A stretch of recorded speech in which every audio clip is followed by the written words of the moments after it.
E aí, rapaziada, João Ferreira aqui para mais um vídeo. Hoje estamos aqui para mais um episódio desse tão querido quadro aí, o Comentário Reverso. Estamos aqui no episódio 6 exatamente. Estamos voltando com tudo, rapaziada. Ficamos um tempo parado, mas agora já regeneramos, separamos uns comentários aí relevantes, né, que surgiram aí dos últimos vídeos. E eu vou estar respondendo vocês aí. Mano, caraca, o vizinho tá fazendo obra hoje, mano. Mas enfim, isso não vai me impedir de gravar vídeo, mano. Vambora. Editor, solta a vinheta aí.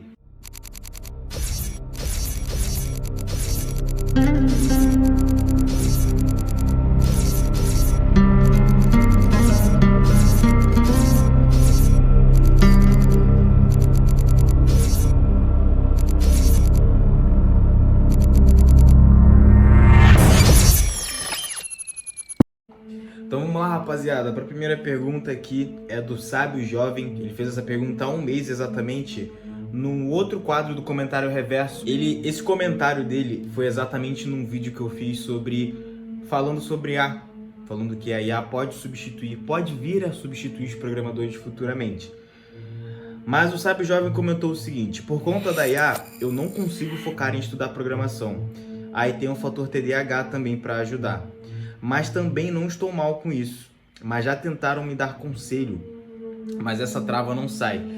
Sábio Jovem, cara, o primeiro conselho que eu posso deixar aqui pra você, sem sombra de dúvidas, você já deve ter escutado muitas outras vezes aqui no canal eu falando sobre esse livro, mas é o Hábitos Atômicos do James Clear. Por que eu bato tanto na tecla de recomendar esse livro para as pessoas? Porque de todos os livros que eu já li sobre hábitos, eu acredito que o Hábitos Atômicos foi um que literalmente ele conseguiu sintetizar todo o conhecimento, além de hábitos e conhecimento também fisiológico, biológico que ele tem sobre o nosso corpo, e colocou tudo dentro de um livro, mano.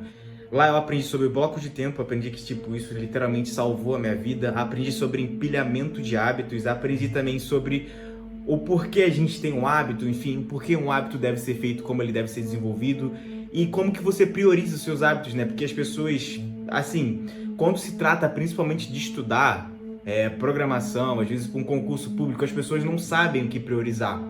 Então o James Clear conseguiu sintetizar tudo só em um lugar e entregar isso de forma muito sucinta. E sabe, jovem, eu senti um tom no teu comentário que parece que a IA tá te usando, cara. Só que esse caminho tem que ser um pouco ao contrário, não um pouco, necessariamente ele tem que ser ao contrário.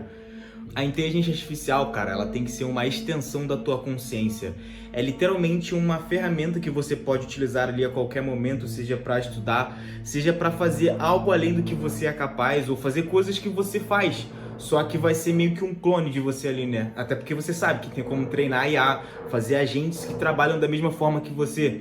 Por isso que hoje em dia tem muita gente que não contrata mais assistente, né? Tipo, literalmente você treina ali um assistente, as tarefas que ele tem que fazer, e ele vai fazer tudo, sem nem reclamar e não te processar, tá ligado? Mas é isso, cara, só colocar isso na tua mente, que a IA deve ser uma extensão da tua consciência e do teu conhecimento, que você vai longe. Valeu, mano, e brigadão aí pelo comentário, hein? Próximo comentário aí, editor. O próximo comentário aqui é do Cleverson Jesus do Nascimento. Ele comentou no vídeo onde eu falo sobre filosofia, 48 leis do poder. Aquele vídeo que necessariamente eu só saio, sento ali na escada e começo a trocar uma ideia com vocês. Ele deixou um feedback aqui, eu acho que se eu não me engano, em relação ao filho dele. Ele falou: na verdade, o banho gelado serve para o corpo, suavizar o corpo. E tudo que força a mente a sair do conforto é bom para si mesmo. Meu filho de 16 anos gosta de tomar banho gelado antes de começar a se exercitar e após se exercitar. Cada um tem suas formas de se autodesafiar. E sim, banhos gelados é um deles. E você falar sobre isso também é um desafio a você mesmo. E parabéns, continue seus vídeos. Obrigadão pelo comentário, Cleverson. E isso daí é um ponto muito relevante que você tocou, não só em relação ao banho gelado, mas ao desconforto. Eu posso enfatizar isso aqui por experiência própria, cara, que se o desconforto usado de uma forma canalizada, certa, literalmente consegue transformar um ser humano quase num super-herói.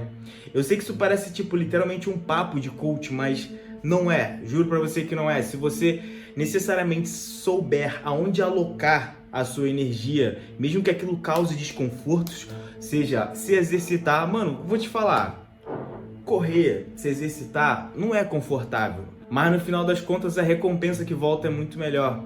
Então, assim, sempre você tentar priorizar tarefas que podem te trazer um desconforto ali, mas que vão te trazer uma recompensa para você se tornar uma pessoa melhor. Só que tem um problema aí, que é o outro ponto que eu ia falar com vocês, que é meio que um efeito que tá rolando nessa geração. É o efeito que eu chamei de sofrência produtiva, que necessariamente as pessoas parecem que estão se ambientando ao seguinte: se ela não estiver desconfortável, eu não estou evoluindo. Só que não necessariamente é bem assim.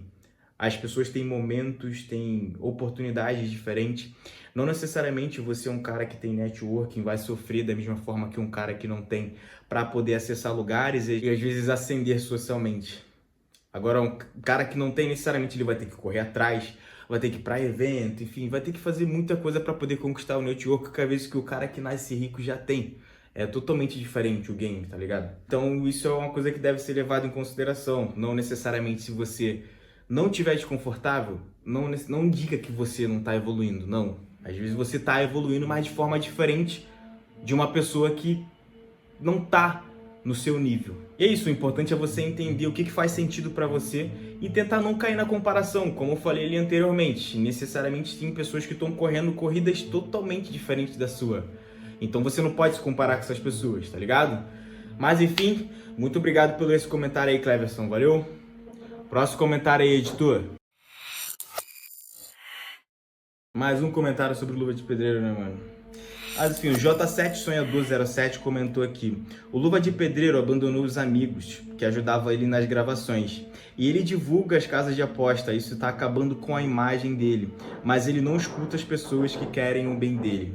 Ô J7, eu discordo desse comentário um pouco, porque eu sinceramente não acredito, vendo assim a figura do Luva de Pedreiro, que ele seja um cara que teve a intenção de fazer todas as coisas que ele fez, sabe? Inclusive, eu acredito que toda essa ascensão e logo depois essa caída dele, como se fosse literalmente uma montanha russa, ocasionou literalmente porque ele é uma pessoa com um coração muito bom, um coração muito aberto para as pessoas.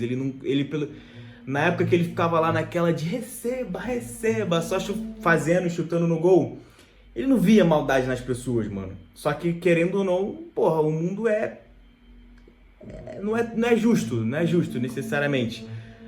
E as pessoas acabam se aproveitando de pessoas. Isso acontece muito e você sabe muito bem. Você é um adulto, você sabe muito bem. Só que não é o caso dele. O cara veio de uma situação pobre, onde não tinha grana, enfim, e ascendeu socialmente por causa da internet. Então acaba que as águias, né, que você sabe muito bem quem foram as pessoas que lesaram ele, elas acabam tendo controle sobre ele porque ela já tem experiência sobre esse mundo, não só de business, de internet, mas também de manipulação, sabe? São pessoas que costumam ser bom de papo, costumam chegar no ouvido do cara ali e falar umas palavras bonitinhas. Então, no final de tudo, eu acredito, assim, eu, João, acredito que tenha acontecido isso. Não acredito que tenha sido a intenção dele fazer isso que ele fez. Até porque eu acho que ele não tinha esse jogo de cintura todo pra fazer essas coisas em relação de casa de aposta e tudo que rolou na carreira dele. Acredito eu que ele nunca foi um cara que sobremedia as suas ações, por exemplo, aí abrindo casas de aposta, teve loja, eu acho que também, que ele fez parte. Eu vi alguma coisa relacionada a isso. Mas enfim, a minha opinião em relação ao Luva é isso. Acho que já é o segundo, terceiro vídeo que já perguntaram sobre Luva de Pedreiro aqui, eu tô falando. Mas é isso, valeu J7.